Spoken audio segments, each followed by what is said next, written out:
Patient പൊതുവേ പറയാറ് ഏതെങ്കിലും ഒരു സൈഡിൽ പെട്ടെന്ന് തല തിരിക്കുമ്പോഴോ അല്ലെങ്കിൽ പെട്ടെന്ന് കുനിയുമ്പോഴോ അതല്ലെങ്കിൽ കിടന്ന സ്ഥലത്ത് നിന്ന് എണീറ്റിട്ട് അങ്ങ് നടന്നു പോകുമ്പോഴോ ഒരു തലകറക്കം പോലെ തോന്നുന്നു. രാത്രി എണീറ്റ് മൂത്രം ഒഴിക്കാൻ പോകുമ്പോഴത്തേക്കും തലകറങ്ങി വീഴുക, റൂം മൊത്തമായിട്ട് കറങ്ങുന്ന പോലെ തോന്നുക. ഇത് പൊതുവെ ഒരു 30 സെക്കൻഡ് അല്ലെങ്കിൽ ഒരു മിനിറ്റിനകം കംപ്ലീറ്റ്ലി അത് നോർമൽ ആകാറുമുണ്ട്. പക്ഷേ ഓരോ തവണ ഈ ഒരു ദിശയിലേക്ക് തല തിരിക്കുമ്പോൾ ഈ തലകറക്കം വീണ്ടും വീണ്ടും വന്നുകൊണ്ടിരിക്കുകയാണ്. അപ്പോൾ ഇത് എന്തുകൊണ്ടാണ് സംഭവിക്കുന്നത് എന്നുള്ളത് നമുക്കെല്ലാവർക്കും ഒന്ന് മനസ്സിലാക്കാം. ചെവി കേൾവിക്ക് മാത്രമല്ല ഇയർ ബാലൻസിങ്ങിനും കൂടി, അതായത് നമ്മുടെ ബോഡി ബാലൻസ് കീപ്പ് ചെയ്യാനും കൂടി അത്യാവശ്യമാണ്. ചെവിയുടെ ബാലൻസിങ്ങിന് 3 പ്രധാനമായ കുഴലുകളുണ്ട്. അത് പല ഡയറക്ഷൻസിലാണ് ഇരിക്കുന്നത്. ഈ കുഴലിൻ്റെ ഉള്ളിൽ ചെറിയ വെള്ളം പോലത്തെ ഒരു സാധനമുണ്ട്, കൂടാതെ കാൽഷ്യം ക്രിസ്റ്റൽസ് ഉണ്ട്.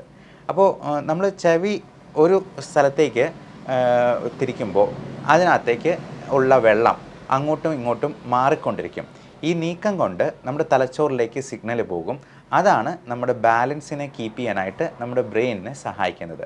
അപ്പോൾ നമ്മൾ ഈ വ്യക്തി തിരിയുമ്പോൾ തല അങ്ങോട്ടോ ഇങ്ങോട്ടോ മാറുമ്പോഴത്തേക്കും ഈ പറയുന്ന മാറ്റം ഉണ്ടാകുന്നുണ്ട്. അതേപോലെ തന്നെ ഇതിൻ്റെ ചെവിയുടെ ബാലൻസിങ് ഓർഗനിൻ്റെ ഒരു ഭാഗത്ത് കാൽഷ്യം ക്രിസ്റ്റൽസും ഉണ്ടാകും. ഈ കാൽഷ്യം കല്ലുകൾ ചിലപ്പോൾ തെറ്റിപ്പോയി അത് കുഴലിൻ്റെ ഉള്ളിലോട്ട് കയറിപ്പറ്റാനുള്ള സാധ്യതയുണ്ട്. അങ്ങനെ സംഭവിക്കുമ്പോൾ തല തിരിക്കുമ്പോഴേക്കും ഈ ഉള്ളിൽ കുഴൽ കിടക്കുന്ന വെള്ളത്തിൻ്റെ ഒപ്പം കാൽഷ്യത്തിൻ്റെ കല്ലും കൂടി തിരിഞ്ഞുകൊണ്ടിരിക്കും. അങ്ങനെ തിരിയുമ്പോഴേക്കുമാണ് ഈ തലതിരിക്കൽ നിർത്തിക്കഴിഞ്ഞാലും കാൽഷ്യത്തിൻ്റെ കല്ല് ആ വെള്ളത്തിൽ കൂടി ഇപ്പോഴും സഞ്ചരിച്ചിരിക്കുന്നത് കൊണ്ട് നമുക്ക് തലച്ചോറിലേക്ക് സിഗ്നൽ പോയിക്കൊണ്ടിരിക്കും. അത് നമുക്ക് തലകറക്കം വീണ്ടും വീണ്ടും ഉണ്ടാക്കിക്കൊണ്ടിരിക്കും, തല ചുറ്റിക്കൊണ്ടേയിരിക്കും. അപ്പോൾ ഇത് കാരണമാണ് പേഷ്യൻറ്റിന് ചില പ്രത്യേക ദിശയിലേക്ക് തല തിരിക്കുമ്പോഴത്തേക്കും തല നല്ലപോലെ ചുറ്റും, റൂം മൊത്തമായിട്ട് തല കറങ്ങുന്ന പോലും. എന്നാൽ ഒരു 30 സെക്കൻഡ് കൊണ്ട് ഏറിപ്പോയെന്ന ഒരു 5 മിനിറ്റ് കൊണ്ട് തലകറക്കം നിന്ന് പോകും. പക്ഷേ അതിനുള്ളിൽ ചിലപ്പോൾ ആൾ താഴെ വീണ് അപകടം പറ്റാനുള്ള സാധ്യതയുണ്ട്. അപ്പോൾ ഇതിൻ്റെ കാരണം കൃത്യമായിട്ട് കണ്ടുപിടിക്കുക, അത് അതിൻ്റെ ചികിത്സ എന്താണെന്ന് നമുക്ക് നോക്കാം. നമുക്ക് OPD തന്നെ ഒരു പൊസിഷണൽ ടെസ്റ്റ് കൊണ്ട് ഇത് നമുക്ക് കണ്ടുപിടിക്കാം, ഡയഗ്നോസ് ചെയ്യാം. അപ്പോൾ പേഷ്യൻറ്റിനെ ഒരു ബെഡിലോ എക്സാമിനേഷൻ ടേബിളിലോ നമ്മൾ കിടത്തുക, തല അങ്ങോട്ടും ഇങ്ങോട്ടും തിരിച്ചു നോക്കും. അപ്പോൾ BPPV ആണ് നിങ്ങളുടെ തലചുറ്റലിൻ്റെ കാരണമെങ്കിൽ പേഷ്യൻറ്റിന് ഒരു പ്രത്യേക ദിശയിൽ എത്തുമ്പോഴത്തേക്കും തല തിരിക്കുമ്പോഴത്തേക്കും തലകറക്കം അനുഭവപ്പെടും. അത് ഒരു 30 സെക്കൻഡ് കൊണ്ട് നിൽക്കുകയും ചെയ്യും. അപ്പോൾ ഇതിനെയാണ് പൊസിഷണൽ ടെസ്റ്റിംഗ് എന്ന് പറയുന്നത്. അപ്പോൾ അതിൻ്റെ ട്രീറ്റ്മെൻറ്റ് അപ്പം തന്നെ നമുക്ക് OPDയിൽ നിന്ന് ചെയ്യാറുണ്ട്. അപ്പോൾ അത്യാവശ്യം ഉള്ളപ്പോഴത്തേക്കും അതിനുള്ള മരുന്നുകൾ നമ്മൾ കൊടുക്കാറുമുണ്ട്.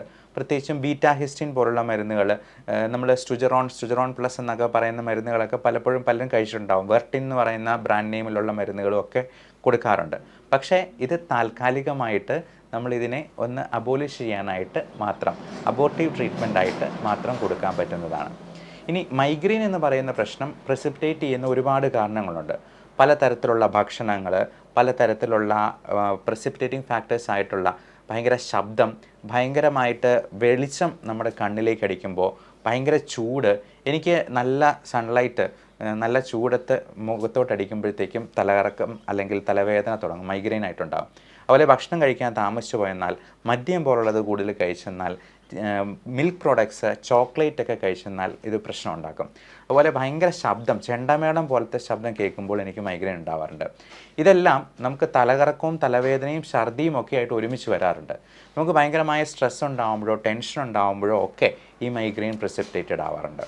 അപ്പോൾ ഇതിനെയെല്ലാം ഹെൽപ്പ് ചെയ്യുന്ന നമ്മുടെ ചെവിയുടെ ബാലൻസിങ് മെച്ചപ്പെടുത്താനും മോഷൻ സിക്നെസ് ഒഴിവാക്കാനായിട്ടും ചെയ്യേണ്ട ചില വ്യായാമങ്ങളാണ് ഇനി അടുത്തത് പറയാൻ പോകുന്നത്. നമുക്ക് സിമ്പിളായിട്ട് നമ്മുടെ വീട്ടിൽ തന്നെ ചെയ്യാവുന്ന ചില എക്സസൈസ്. ഇതിൽ നമ്മൾ എന്തൊക്കെ മരുന്നുകളുണ്ടെന്ന് പറഞ്ഞാലും ഈ കാൽഷ്യം ക്രിസ്റ്റൽസിൻ്റെ ഹൈപ്പർ സെൻസിറ്റിവിറ്റിയെ അബോലിഷ് ചെയ്യാനായിട്ട് നമുക്ക് വ്യായാമം കൃത്യമായിട്ട് ചെയ്യുക എന്നുള്ളത് തന്നെയാണ് ഇതിന് ഏറ്റവും ഫലപ്രദമായ മാർഗം. അത് ചെയ്യാതെ നമ്മൾ മരുന്നുകൾ തന്നെ സ്ഥിരമായിട്ട് കഴിച്ചുകൊണ്ടിരിക്കുന്നത് കൊണ്ട് പ്രത്യേകിച്ച് പ്രയോജനമൊന്നുമില്ല, അത് അഭികാമ്യവുമല്ല. അപ്പോൾ അതുപോലെ vitamin deficiencies, vitamin A, C, D3, zinc, selenium പോലുള്ള മിനറൽസ്, വൈറ്റമിൻ E, omega-3 ഒക്കെ കഴിക്കുന്നത് നമുക്ക് വളരെ ഹെൽപ്ഫുള്ളാണ്.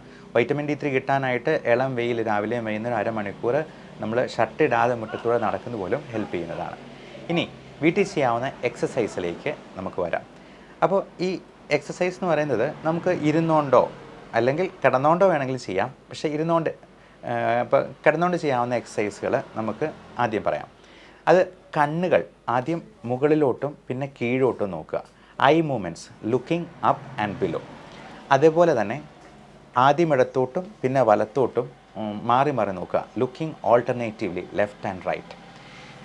അടുത്ത കൺവേർജൻസ് എക്സസൈസ്, കണ്ണുകളെ ഒരിടത്ത് തന്നെ കേന്ദ്രീകരിച്ച് ഏകോപിപ്പിച്ചുകൊണ്ടുള്ള എക്സസൈസ്. ഹെഡ് മൂവ്മെൻറ്റ്സ്, തല ആദ്യം മുൻപോട്ടും പിന്നെ പിറകോട്ടും ഇങ്ങനെ തിരിക്കുന്ന എക്സസൈസ്. കുനിക്കുകയും തിരിക്കുകയും ചെയ്യുന്ന exercise. Bending alternatively forward and backward. അതേപോലെ തന്നെ തല ഇടത്തോട്ടും വലത്തോട്ടും മാറി മാറി തിരിക്കുക. Alternatively to left and right. ഇനി ചുമലുകളുടെ എക്സസൈസ് ഉണ്ട്. സിറ്റിംഗ് പൊസിഷനിൽ shrugging and rotating the shoulders. ചുമലുകൾ ഉയർത്തുക പിന്നെ കറക്കുക. ഈ എക്സസൈസ് നമ്മുടെ ചെവിയുടെ ബാലൻസിങ്ങിനെ ഹെൽപ്പ് ചെയ്യും. ഇരുന്നുകൊണ്ട് മുന്നോട്ട് കുനിഞ്ഞ് എന്തെങ്കിലും സാധനങ്ങൾ എടുക്കുക അല്ലെങ്കിൽ കാലിലൊന്ന് തൊട്ടിട്ട് എണീക്കുക. Bending forward and lifting up objects. അടുത്ത എക്സസൈസ്, തലയും ശരീരവും ഒരുമിച്ച് ആദ്യം ഇടത്തോട്ടും വലത്തോട്ടും മാറി മാറി തിരിക്കുക. അത് നമ്മുടെ വയറ് കുറയാനായിട്ടും കൂടി ഹെൽപ്പ് ചെയ്യും ഈ റൊട്ടേറ്റിംഗ് എക്സസൈസ്. ഈ എക്സസൈസുകൾ നമ്മൾ കൃത്യമായിട്ട് ദിവസവും 2-3 പ്രാവശ്യം വീതം ചെയ്യുക മിനിമം. അങ്ങനെ 2 ആഴ്ചത്തേക്ക് അല്ലെങ്കിൽ ഒരു 3-4 ആഴ്ചത്തേക്ക് ചെയ്യാം. 42 സെറ്റ് എന്നാണ് അതിനെ പറയുക. 30 സെറ്റ് കഴിഞ്ഞിട്ട് മിക്കവാറും ആൾക്കാർക്ക് നല്ല റിലീഫ് കിട്ടാറുണ്ട്. ഒരു 10 ദിവസം കൊണ്ട് തന്നെ നല്ല റിലീഫ് കിട്ടും.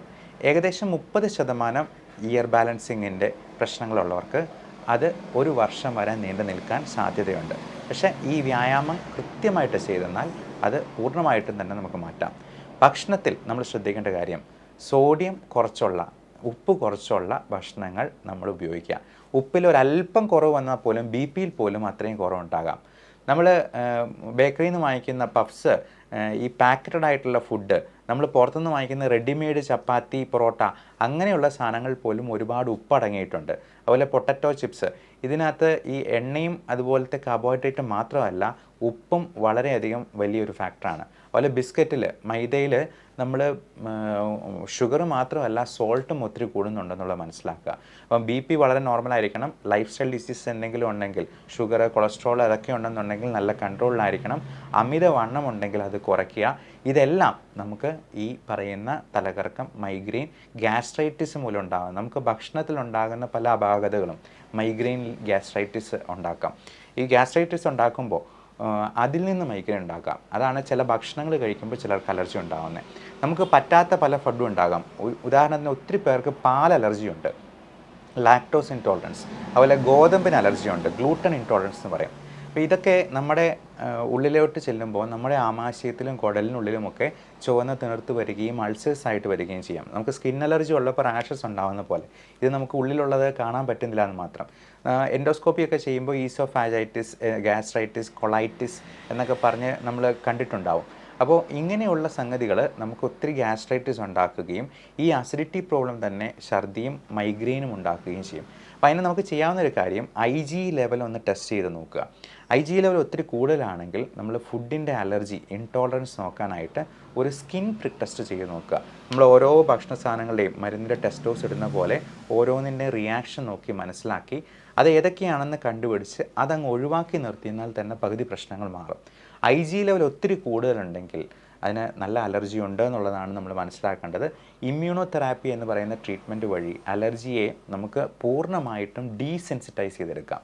അത് എത്ര ചെറുപ്രായത്തിൽ ചെയ്യുന്നു അത്രയും നല്ലത്. അല്ലെങ്കിൽ അത്രയും കാലത്തേക്ക് എത്രയും പെട്ടെന്ന് ഈ അലർജി മാറ്റിയില്ലെന്നുണ്ടെങ്കിൽ നമ്മുടെ ജീവിതകാലം മുഴുവൻ അലർജി പല തരത്തിൽ നമ്മളെ ബാധിച്ചുകൊണ്ടിരിക്കും. അത് വൈറസ് സംബന്ധമായ പ്രശ്നങ്ങൾ മാത്രമല്ല, ചിലപ്പോൾ സ്കിന്നിൽ റാഷസ്, സ്കിന്നിൽ നിറവ്യത്യാസം, പിഗ്മെൻറ്റേഷൻ, മൂക്കടപ്പ്, തുമ്മൽ, കണ്ണ് ചൊറിച്ചിൽ, ചുമ, കഫക്കെട്ട്, ശ്വാസം മുട്ടൽ, ഇത് സൈനസിൽ കഫക്കെട്ടുണ്ടായിട്ട് സൈനസൈറ്റിസ് ആയിട്ടുണ്ടാവുക, അതിൽ നിന്നുണ്ടാകുന്ന തലവേദന, ഛർദി, വിട്ട് പനി. കൊച്ചു പിള്ളേർക്കാണെങ്കിൽ എല്ലാ മാസവും തന്നെ അഡ്മിറ്റ് ആകേണ്ട കേസായിട്ട് എന്നും ആൻറ്റിബയോട്ടിക്ക് തന്നെ പോകേണ്ടി വരിക. ഇതെല്ലാം നമുക്ക് കൃത്യമായിട്ട് അലർജി ട്രീറ്റ് ചെയ്ത് മാറ്റുന്നതിലൂടെ പ്രിവെൻറ്റ് ചെയ്യാനായിട്ട് പറ്റും. മാത്രമല്ല ഇങ്ങനെയുള്ള ഇൻഫെക്ഷൻസും ഉണ്ട്. ചെവിയുടെ ഇൻഫെക്ഷൻസ്, ചെവി വേദനയൊക്കെ ഉണ്ടാകുന്ന കുഞ്ഞുങ്ങൾക്ക് നമുക്കിതിനുള്ള വാക്സിനേഷൻസ് കൊടുക്കാം.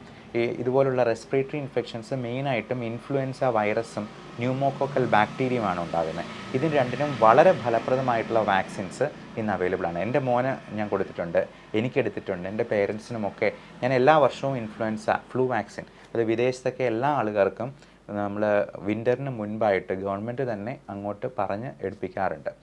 അതുപോലെ തന്നെ ഫ്ലൂ ഷോട്ട് പോലെ തന്നെ 5 വർഷത്തേക്കുള്ള ബാക്ടീരിയൽ ഇൻഫെക്ഷൻ പ്രിവെൻറ്റ് ചെയ്യാനായിട്ടുള്ളതാണ് ന്യൂമോകോക്കൽ വാക്സിൻ.